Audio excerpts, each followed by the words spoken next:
This is Bill Burnett, our bunkhouse counselor, and a nicer guy never lived. Not that he was a softy, mind you. Mr. Burnett could be pretty tough when he wanted. The first time I ever saw you was on the Mickey Mouse Club when I watched Spin and Marty. Oh, for goodness sake. So that was my introduction to you, and I imagine that's true for an awful lot of people because that show was so popular. Isn't that something? It was on the Mickey Mouse Club, and they'd run 10 minutes of an episode. Yeah, well, I'll be darned. You know, that was a wonderful experience for me. I hadn't worked at Disney's, and a buddy of mine that was a script supervisor called Freddie Hartsook called up one day and he said, why don't you come over tomorrow and meet the director of this show they're going to do called Spin and Marty? And I didn't know what he was talking about. And he said, there's a part of the Wrangler in there, and he said, I think you'd be right for it, the guy that takes care of the horses and stuff. So I went over and I had, I had Western clothes on, and which I wore all the time back then, and saw a guy called Pete Lyon, and he said, I don't see him as a horse guy. He said, I see him as Bill Burnett, the lead. Well, they were going to go with a guy that was like an ex-football player, which is kind of a Tarzan build, and they changed the concept to a Western type of guy. So they had to make a screen test. So I made a scene with Tim Considine on that stage one at Disney's. Freddie called up about 2 hours after I'd gotten home, and he said, you got it. And I said, you haven't even looked at the film yet. They haven't, and he said, Walt was on the set. Evidently, he watched us shoot that scene, and he said, that's it. I want Harry Carey, Dobie Carey. And he always called me Dobie, Walt Disney did. And I don't know how he found out that my nickname was Dobie, but he did. And that's how I got that Spin and Marty. Who are you, mister? I'm Bill Burnett, counselor for your bunkhouse this summer. Oh, guess I'm in trouble, huh?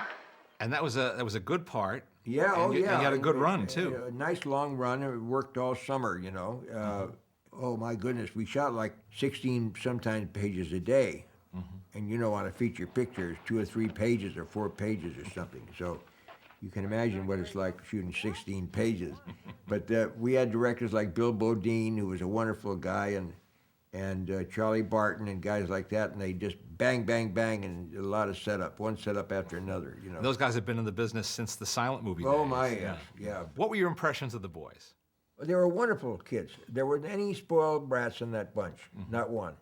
They were just wonderful young men, had great attitudes, and of course, I had to go to school while they were not shooting. I think there was 14 boys, and they were all nice kids. Do you remember starting to receive any kind of feedback once it aired? Because that show was so popular. I don't know. People didn't stop me in the street and say, well, once in a while, it was. I remember one time I was in New York, way back in, it was around 20 years ago or so, and I had a check that was quite large, and I wanted to cash it, and I couldn't get anybody to cash it. It was from a studio check. Finally, I went into one bank, and this guy said, I know who he is. He's from Spin and Marty, and he cashed that check. It did you some good. See, yeah, it did. That's yeah, nice. Yeah. It's a nice payback. Yeah, it was. Did you have much contact with Walt after that? Well, I'd see him like in the parking lot when I get back from work. Sometimes he'd be going to his car.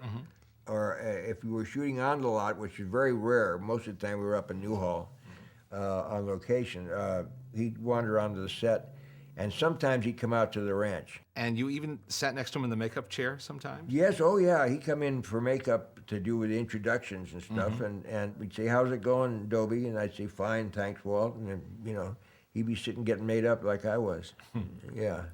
I mean, not your typical Hollywood studio chief. No, he never had an entourage with him. He was all by himself, and he'd just appear, and you wouldn't know he was there for quite a while, and see how things were going, I know what Spin and Marty meant to me as a kid, yeah, and what it meant to a lot of fans.